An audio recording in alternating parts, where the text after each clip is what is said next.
Hello and welcome, Lex. I'm very happy to have you back again. I am super excited to be here. Thank you for having me. Well, what are we talking about today? Because I'm really quite excited. Let people know, what you are up to and what you would love to share with people. Yeah, real quick, my background starts in fitness. I started working out and I was like, I'm loving this. I got certified. I wanted everybody to know about how great it feels. Then I dove into nutrition and I was like, let's talk about nutrition as well because it matters and it makes you feel great. And it truly, in all of that, I was starting to search answers for myself. Then I moved to meditations. And then when I opened my fitness studio, we did all of that, including meditations and stretching and a little bit of inner work.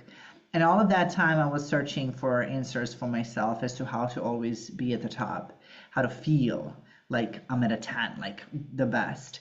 And then I had this whole season of a change, of an inner change through nervous system work. And I was like, this is it. Not only that it combines everything I've learned about, but everything becomes secondary nature to this. So when you and I started talking about pets and children and how we affect those around us, I was like, oh my God, this is nervous system work. I don't think that people understand the importance of this work, which is why that's all I've been talking about. I talk to women about, anxiety, depression, all of the symptoms that come up, they turn out to be a result of a nervous system that needs a reset. And so that's something that I've been talking about for years now, and I kind of can't shut up about it. I think what I find fascinating because we kind of touch base every now and then and every now oh, and I also follow you on social media and there's always sort of every now and then there's like a new angle to it. It was like, oh, I never really thought of that, right?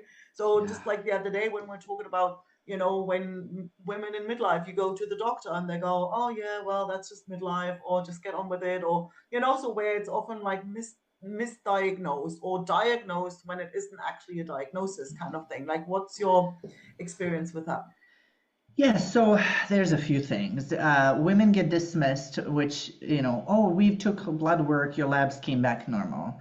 And a Mm. woman is like, I'm not feeling normal. And nobody's questioning what's going on and how to actually get to the root cause, right? The second thing is getting the lab results back and being put on medication, which is what they tried to do with me with my thyroid. They put me on a medication, then I healed myself from that. There's also women who just don't trust Western medicine anymore. There's a lot of mistrust there because we've been failed so many times. And then there's also therapies, which I'm not against any of the things. I just want to make that loud and clear. There's a space for everything. The problem with therapies that I find there's two. One, a therapist, even a psychiatrist, they have to diagnose a person with something in order to keep treating them, in order to prescribe something. So that's one thing that I'm very cautious about. I'm not saying there's nothing to be, nothing to be done there. I'm saying we need to be very cautious about what labels are put on us. And the second thing is what we now know about nervous system is when we talk about things from the past, our body is literally reliving that. So what do people talk about? They talk about the most traumatic moments. Their body is in the feels as if it was truly in that moment again. And then there's no end to that. People go to therapy sometimes for years. Yes. People go on medication sometimes for years. Again, I'm not saying there's no place for all of that. What I am saying, let's please add nervous system talk to this because our nervous system hangs on to things that it was taught a long time ago.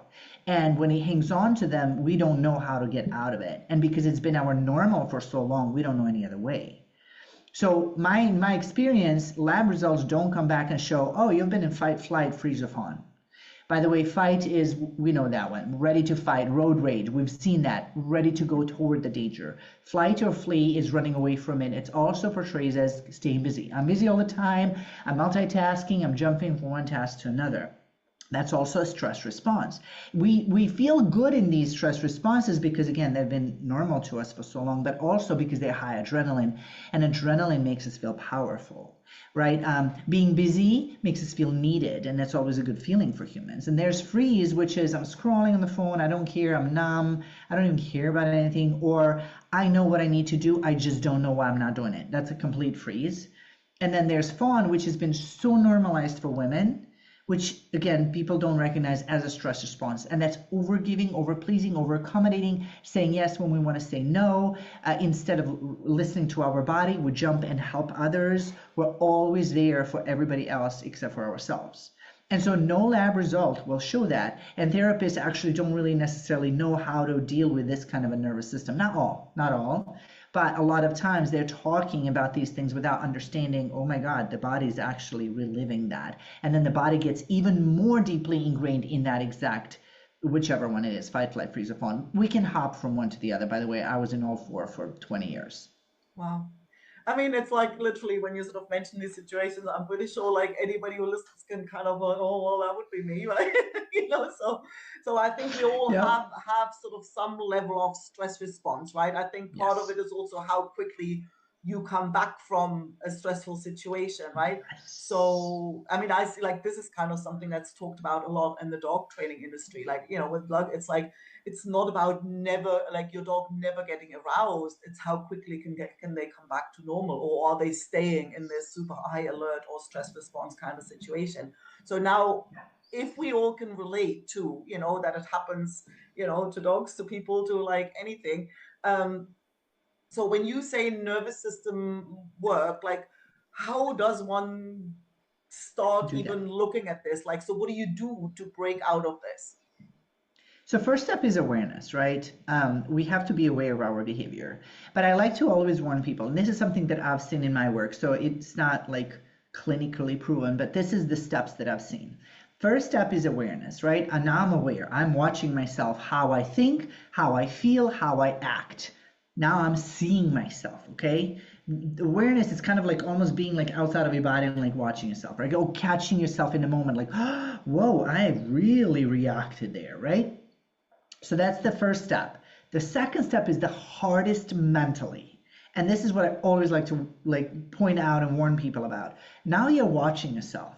Now you're going to watch yourself take the wrong action, say the wrong thing, think the wrong thing. That's a given.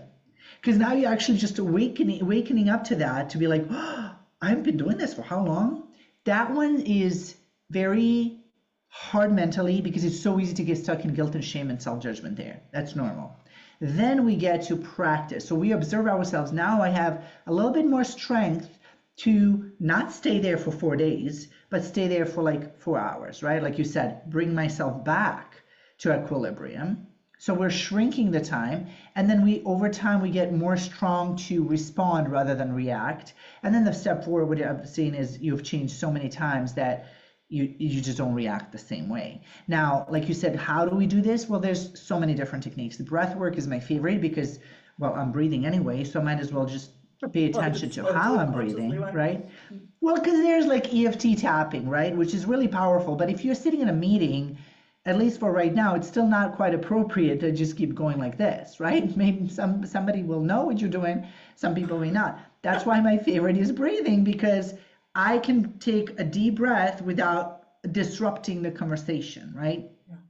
Putting the tongue down at the top, at the bottom of the mouth, and it automatically creates this amount of, like a large amount of saliva, but it relaxes these neck muscles right here, and it's so subtle. But all of these are like tiny ways that we show to our bodies is safe.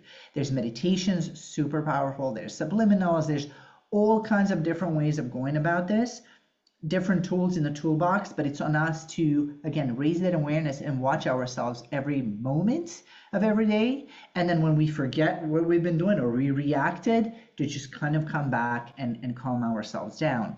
And it all has to do with starting to go back into our bodies and recognizing, oh my God, I'm still feeling high adrenaline, or okay, I'm back, I'm calm. And a big part of it is also that when we get aroused like that, when we get into a stress response, by the way, arousal can be really excited. When we get really excited, we're also dysregulated. So it's not that we don't ever want to be that way. It's that we want to be aware and then in control of our response or reaction.